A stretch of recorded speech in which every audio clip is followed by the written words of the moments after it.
It is a very common practice for us to take a second consult in case the information that is shared with us, or the guidance that is shared with us, or the recommendation or the advice that is shared with us does not sink in well with what our current situation is, or we are not able to understand if the person we pose the question to was able to understand it, and the information that they are giving as a response or as an advice is what the situation needs. Say for an example, you visit a doctor who is pretty new in the modality or the practice that they are doing, and you run some tests, you get the results, and the recommendation and the consult they gave you does not really sink in well with you, and you're like, I did not think that would have been the case. That's not how I feel.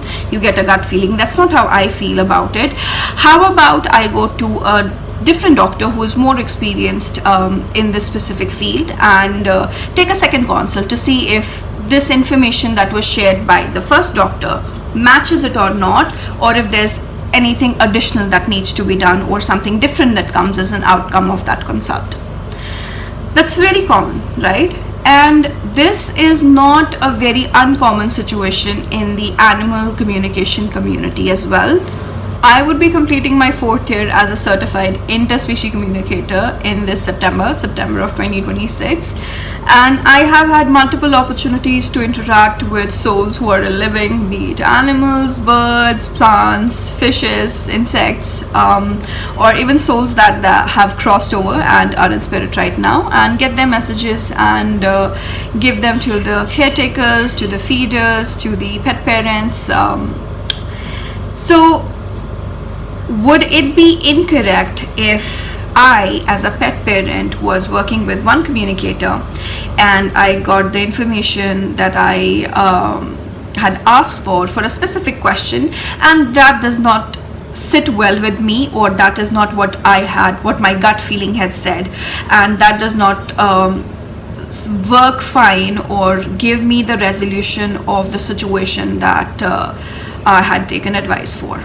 So my very first thought process would go to, why not talk to someone else as well and see if I get similar information, just for my satisfaction that, okay, what I'm about to do or what I have been asked to do is right, so that, when it comes to animals, we become a little more sensitive, because again, they do not speak our language, and sometimes we want to do the best for them as the caretakers, as the pet parents, me being one of them as well.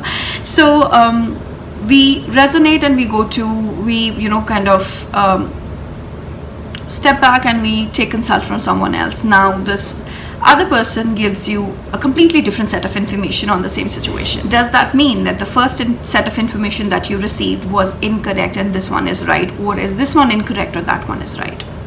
Let me debunk this to you. None of them is incorrect and both of them are right.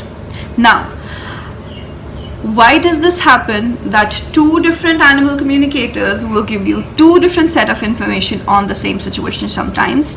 Now we need to kind of step back a little to understand. We as individuals, me talking right now and you people on the other side of the screen, listening to me and watching this video, even if it is the same situation that life put us in, it might not have been the same experience for both of us.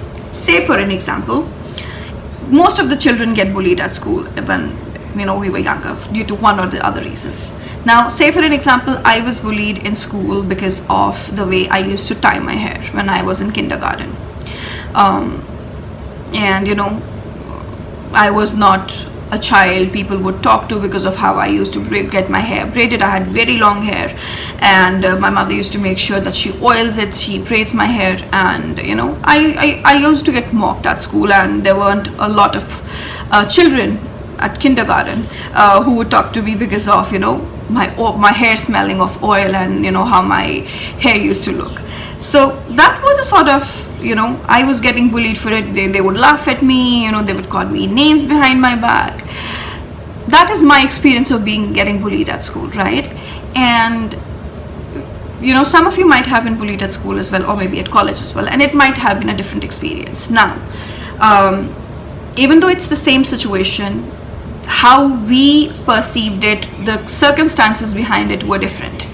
What what impact it left on us, on our mind, and how we navigated life because of that experience moving forward is going to be different. That is exactly what happens with us as animal communicators as well. I'm so sorry. So we have a completely different life experience. It goes back to what our upbringing is like, what our religious beliefs are like, what our belief system is like, what our perception of life is like, what our life experience is like, how we perceive and receive information from our environment, and how our system processes it. There is a lot that goes into it, which means that the life experience that we all have, even though if it's the same situation, it will be very unique to all of us. So that is the reason sometimes how we as communicators receive information from your animals or your plants, and how we perceive it and what our experience has been influences how we communicate it to you or debunk it for you. And one thing that we always make sure is that we ground ourselves and we stay as neutral as possible. But then in case there is a specific situation that I have experienced in life and the animal is trying to communicate it, and it doesn't find the right set of words or examples to explain it to me as to how I should get that information to you or speak it out to you, it would replay a memory that I have of that situation of my life experience, and it'll ask me that, hey, remember this? Now relate it, replace the individuals in this, and talk it out with the family, with my pet parent or with my caretaker, and they would resonate with the situation. We as individuals have different life experiences, and that does really impact on how we perceive information and how we share it with our external world. And that does not mean that one person that shared the information with you is incorrect than the other one. It's just that their life experience is different than what yours is, and they would be able to explain the situation with what they know of and what their understanding is.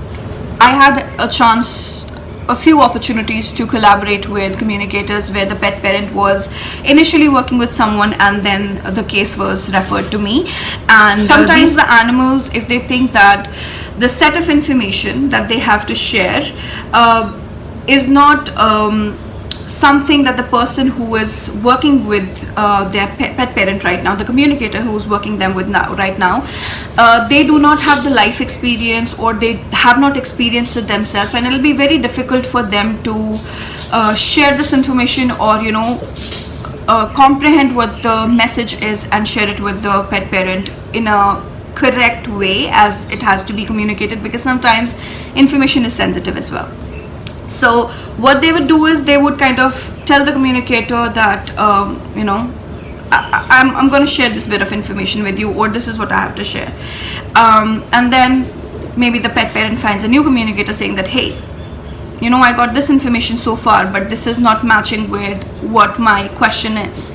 And then they would find another one. I have had an opportunity to work with someone where the animal did not communicate any further with the previous communicator. I was reached out, and then I collaborated with the previous communicator and saying that, hey, where did you stop? Like, what was the last message that you received? I picked it up from there, and then I could kind of decode what the following messages came in from the animal and share it with the family. Again, a few months back, I worked with someone on a missing case, and due to some reason, the communicator that was working on could not continue working on the case because of some personal things that she was going in. So she could not pursue the case. She had to put it on a pause. But since it was a sensitive case, it was a missing case, this lady reached out to me, and I picked up the case from not from the very beginning. I knew what was happening because the animal communicated it to me, and then I could share and help her locate the animal. The initial messages that had come in were mostly around